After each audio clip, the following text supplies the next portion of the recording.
Hi, this is Dodger and you're watching my show.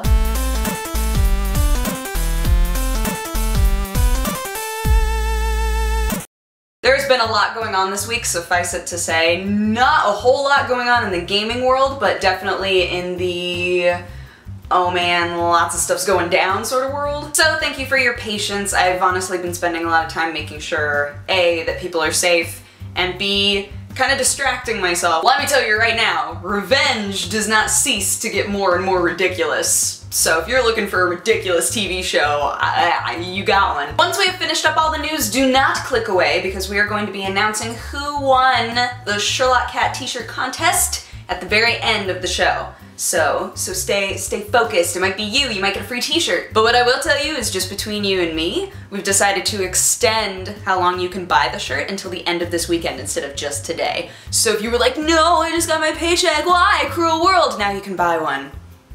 Do that. First piece of news, just something awesome that I think you should see. A lot of people have been interested in seeing footage from the Oculus Rift. There is a special fellow on the YouTubes who is putting up videos of the Oculus Rift in association with different games. There's one that's up right now of Mirror's Edge that I think really gives you a good idea of what you can do with it. Side note, if you're the sort of person who gets motion sickness, maybe don't watch this video. Maybe watch like 5 seconds of it, but it's still very, very interesting. I still don't entirely understand how it works, obviously, because I'm not like an engineering scientist person. But I think watching somebody utilize it in this parkour, high motion sensitivity world is really, really cool and gives you an idea of some of the things that could be done with it. And I'm really excited about that. Side note, don't like try to cross your eyes so that you're only seeing one image because suddenly you'll see 3 and then you will absolutely get motion sick. Any of you who have been interested in the new survival horror game by Shinji Mikami called Zwei, or up until now called Zwei, it now has an actual facts name,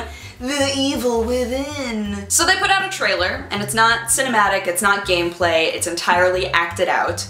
And I realized that I have really strong opinions on this. So what can we assume from a trailer like this?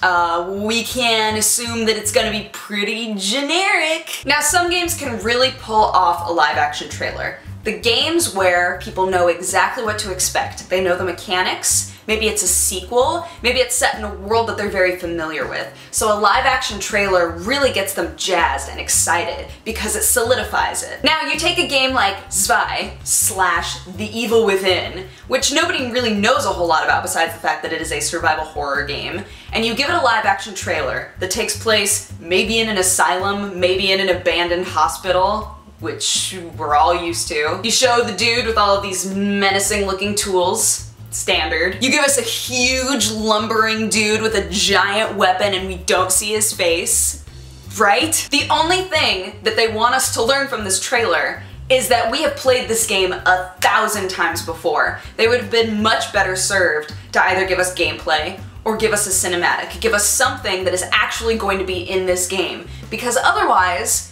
we don't have anything that excites us. I am all for live action trailers. I think they are fantastic. But if you're doing a live action trailer at the expense of people understanding your game, it's gonna hurt you more in the end. As a final bit of news, any of you who have loved Skyrim, who have just held it close to your bosom forever and for always, where it captured your imagination and you've just enjoyed every expansion they've had, they made a really good decision at this point and decided to not put out any more expansions. This is the end of Skyrim. Now, why am I commending them for doing this? Because a lot of times companies will just beat something into the ground until people just literally aren't buying it anymore. And I think that stopping now is really stopping at the perfect time. We still had plenty of people who were really interested in the game, people who still wanted to explore and experience the universe, but we're not putting out so many expansions that suddenly you realize, oh, the community has moved on. Again, I think that this was perfect timing. Maybe some of you are gonna be sad, I don't know. But I think it's perfect. So good job guys. You did it. Anywho, that is my show. Thank you so much for watching. If you have a positive or a negative response, feel free to leave it in my comment section. And if you'd like to have coffee with me, you can click wherever I put the annotation and it'll take you to my other channel. If you are Mr. @SparkyTay, you get a free MIRRORCAT t-shirt. Are you so excited? The next novel title will be The Perturbing Paw Prints Paradox, or some small variation on that name. So look out for that shirt whenever that's going to be happening. But as for now, I will follow you on Twitter, sir. So send me a message with your address so that we can get you a t-shirt. Also with your size. Don't forget to tell us your shirt size. But otherwise, I hope that you guys had a great week. If any of you are near Boston or know anybody who was hurt, please, please, please be safe. I hope that everything turns out to be okay. And otherwise, I will talk to you guys again on Monday. Bye-bye. Mwah. An engineering scientist person?